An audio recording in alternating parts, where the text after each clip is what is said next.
sit through the opening cinematics, or do they make you want to pound on the start button? Why are they so important in fighting games? And which game has a cinematic that just keeps on going and going and going?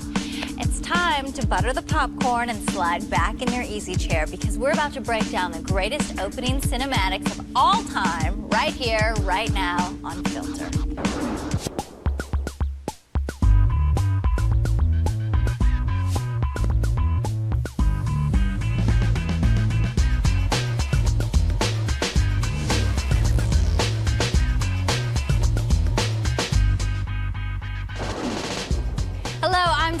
And welcome to Filter, a hand-picked top 10 video game countdown. It's voted on by you, the viewer, at G4TV.com. Everyone knows that great feeling when you buy a new video game. You can barely contain your enthusiasm as you count down the moments before you're able to go home and sidle up with your newest treasure.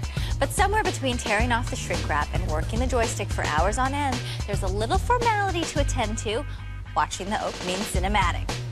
Cinematics are the visual showcase that bring you up to speed and prepare you for the gaming delights ahead. What does it take to make them, and why do they exist in the first place? Here's what a few people had to say.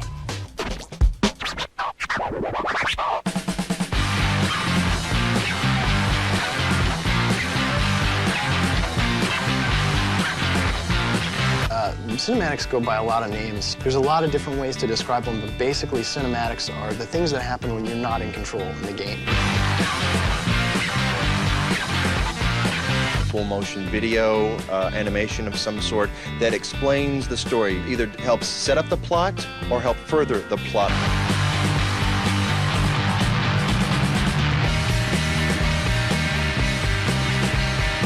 I think the advantage of a cutscene is that it's completely hands-off, and you get to tell the story at the pace you want to and show the viewer what you want them to see.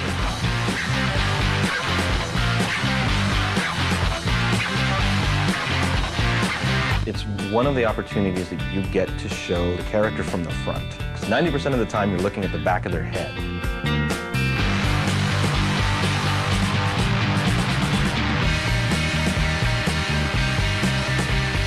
If I've never played it before and it's a role-playing game or a really intense game, then I'm definitely all over the cinematic in the beginning. Controller gets set down and I enjoy it. It's to either continue from one chapter to another chapter, explaining the story and maybe giving you more information that you didn't have before.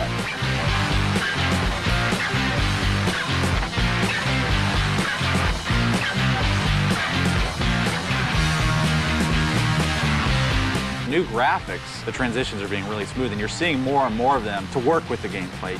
Lord of the Rings: Two Towers, I've never seen a game handle transitions so well. They show the sequences, which are actually from the movie, and then they transition into the gameplay graphics. What it does is add a sense of realism. It feels like you're really there. There's a story talking to you, and then you've got to go and conduct yourself.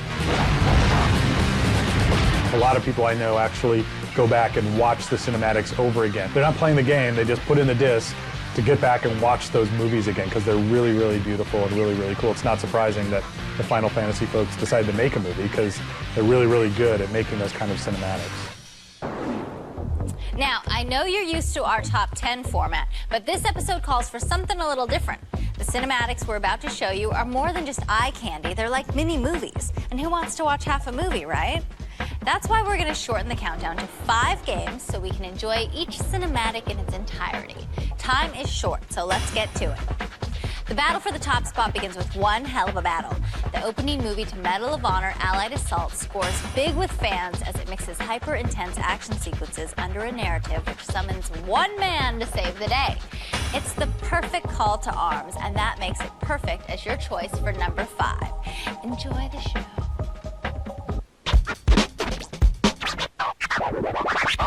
Talk about being thrown into the middle of just complete chaos. It's like a great way to get engrossed in a game in just minutes. I mean, you just really, from the second you put your foot down on the beach, you're just like, oh my God, there's explosions going off everywhere and people getting killed all around you. And it's a really cool experience.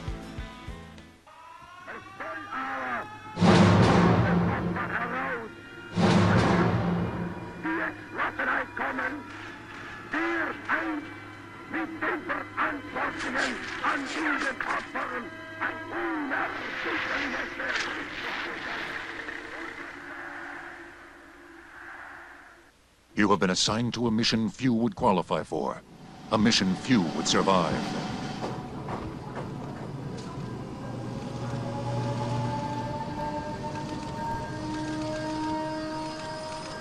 You are about to embark upon a great crusade. The eyes of the world are upon you. The hopes and prayers of liberty-loving people everywhere march with you.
At the turning point of World War II, across a 50-mile stretch of France's Normandy coast, the Allies staged a massive assault against Hitler's vaunted Atlantic Wall. Valor, duty, leadership, sacrifice.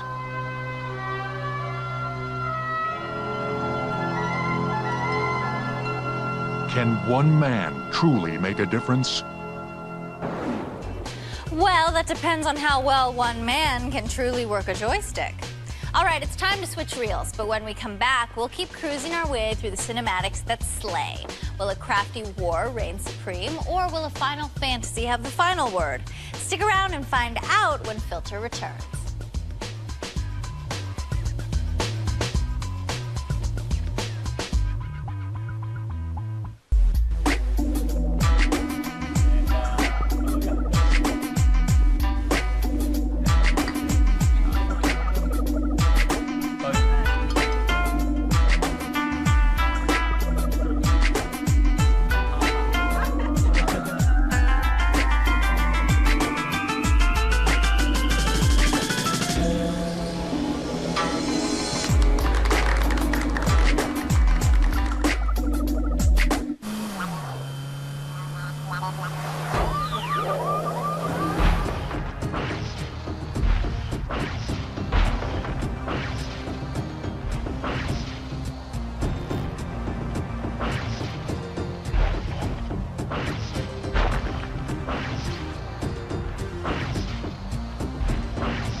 Filter. I'm Diane Mazzotta, counting down the best opening cinematics. We're up to spot number 4, where we check in with Tekken. Tekken 4 to be exact. Fighting games usually offer very little story by way of gameplay, so the only way you're going to find out about your favorite characters and their backstory is in the cinematics. At least that's what a bunch of you guys told us. With that in mind, dim the lights and let's see what we find out about Tekken 4.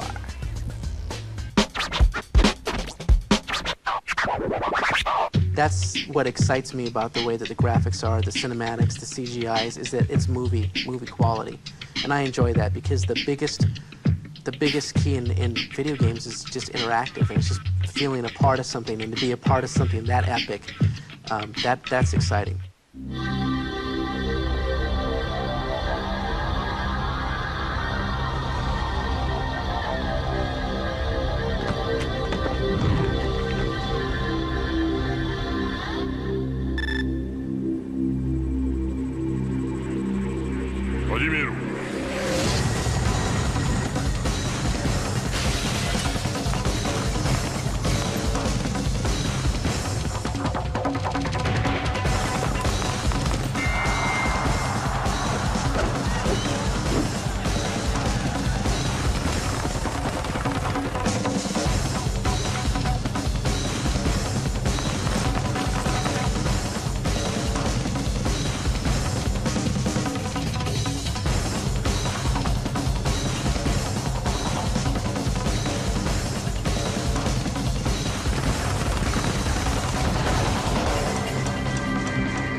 しておった。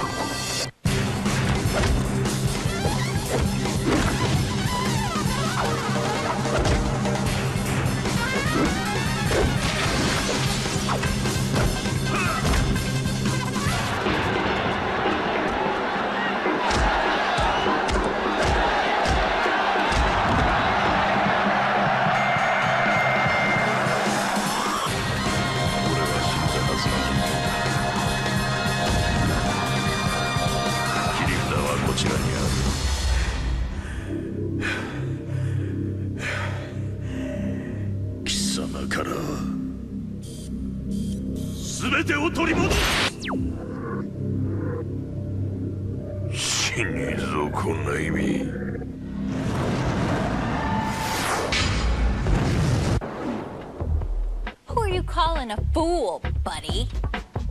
We move now to Spot 3 and find Warcraft III Reign of Chaos, developed by Blizzard Entertainment.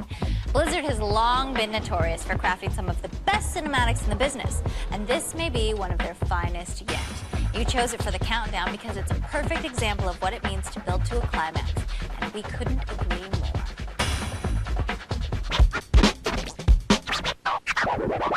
I've never seen FMVs that well acted, well scripted. The orcs looked like orcs. I mean, not that I've seen orcs, but they look like orcs. Everything in the movement, the pieces of hair that flickered in the wind, and all those things, the attention to detail they took on those sequences just blew me away. You don't expect to see a simulation or a real-time simulation game with really good cinematics, and the opening cinematics were just amazing.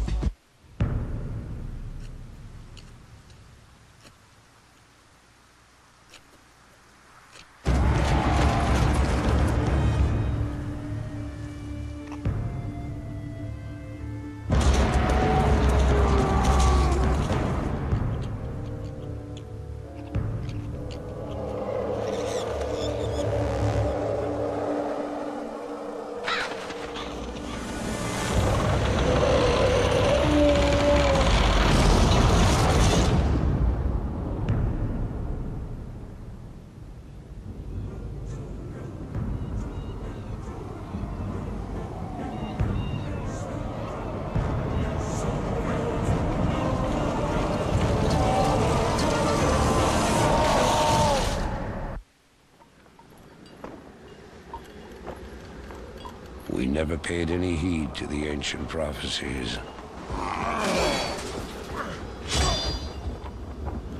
Like fools, we clung to the old hatreds. And fought as we had for generations.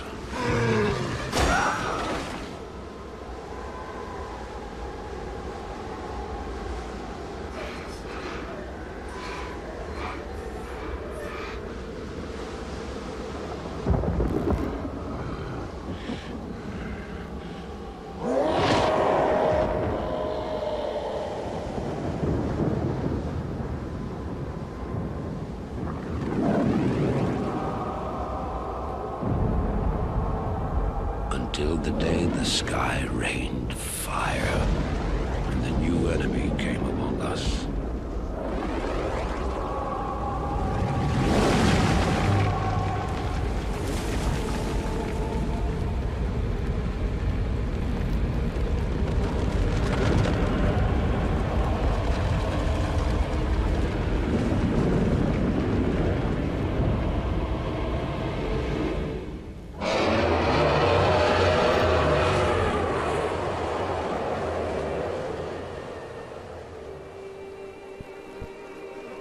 We stand now upon the brink of destruction, for the reign of chaos has come at last.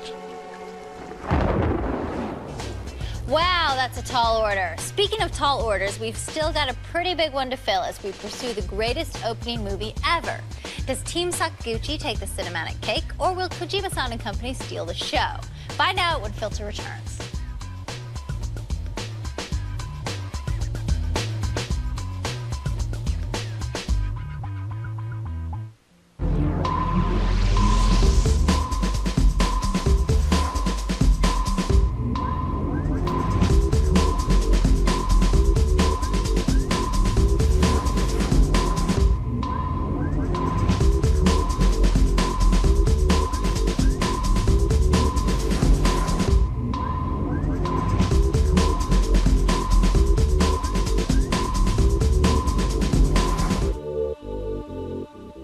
Think you're a playmaker?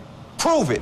The 2003 EA Sports Madden Challenge is up and running. Take on the baddest ballers from around the country, from Cali to NYC, for your shot to win a trip to Vegas and 50 G's. Yo, go to MaddenChallenge.com to enter, then test your skills against the nation's best Madden gamers. Think you can be the playmaker? Prove it!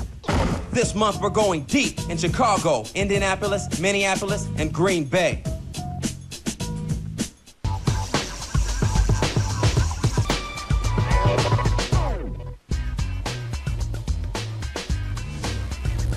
Welcome back to Filter. I'm Diane Mizzota. We're down to the last 2 spots on our countdown of the best opening cinematics of all time. But before we move on, let's get a quick recap of the 3 movies we've shown so far. Medal of Honor, Allied Assault, landed on the 5 spot. Boxing Bullets and Babes were more than enough to bring Tekken 4 in at number 4. And Chaos reigned at number 3 for Warcraft 3. Now that we've finished the recap, it's time to pop the cap off a cool beverage and kick back for a special double feature. At number 2 is Metal Gear Solid 2: Sons of Liberty. The opening cinematic may hammer home the importance of subtlety as an element of gameplay, but there's nothing subtle about how striking it looks as it plays on your screen. Biggin641 wrote on the message boards that this is a movie that gets you in the mood from the word go. I feel you, Biggin. Now let's go to the movies.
It's no surprise that Sons of Liberty came in second, seeing as how often it appears on our Filter countdowns. Of course, by that rate, it's a pretty easy call for the film that grabs Best Picture. Coming in at number 1 is Final Fantasy X. It's one thing to say that the Final Fantasy worlds are big, but as you'll see in this cinematic, this world defies description.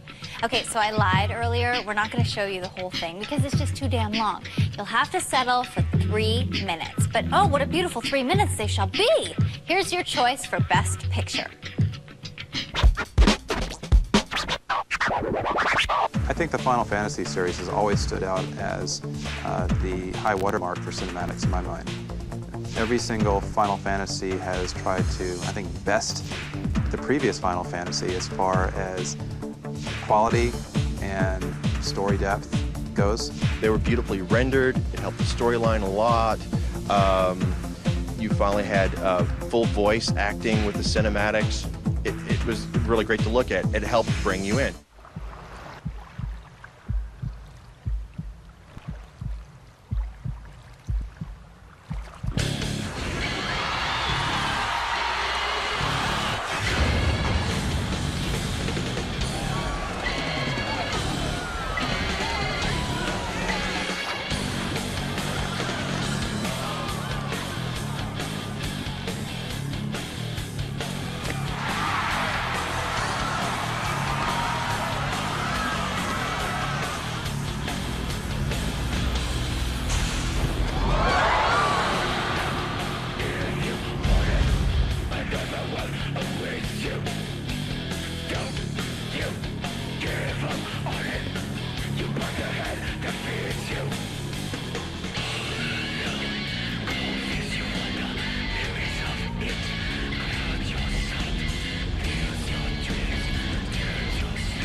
Now that's good enough to make Hollywood blush.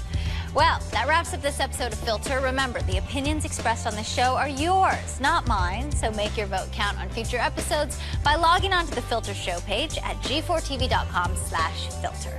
Until then, I'm Diane Mazzotta, and I will see you next time.